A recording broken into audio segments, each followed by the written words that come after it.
देखिए, त्रुटि और फ्रॉड दोनों में थोड़ा अंतर है। अगर कहीं कोई त्रुटियां हैं, तो बिल्कुल चुनाव आयोग उन त्रुटियों को दूर करने की ही कोशिश के लिए एक बनी संस्था है।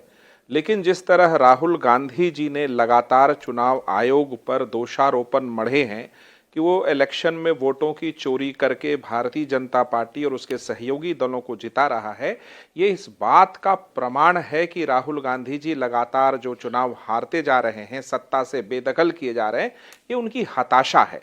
मैंने पहले भी कई डिबेट में कहा है कि संवैधानिक जो संस्थाएं हैं, यदि उस पर कोई विपक्ष का नेता या देश का कोई नागरिक आरोप लगाता है तो उसके पास सब्सटैंटिव एविडेंस होना चाहिए, और अगर सब्सटैंटिव एविडेंस नहीं है तो इस बात पर राष्ट्रीय बहस होनी चाहिए कि क्या कोई लीडर ऑफ अपोजिशन इस तरह से संवैधानिक संस्थाओं को दाता बताएगा, उसको बदनाम करेगा और वो चलता बनेगा।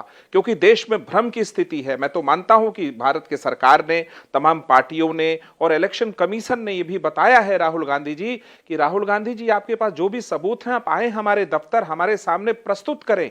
वो क्यों नहीं जाते इलेक्शन कमीशन? जब ये सारी पार्टियां सुप्रीम कोर्ट पहुंचती है, वहां पूछा जाता है तो वहां ये लोग कोई अगल बगल झांकने लगते हैं, वहां नहीं बोलते ये बात। क्योंकि बॉम्बे हाई कोर्ट का जो फैसला आया महाराष्ट्र के चुनाव को लेकर के, वो बहुत करारा जवाब था उन चीजों पर कि आपका पिटीशन हमने, दिन भर आपने हमारा समय गंवाया है।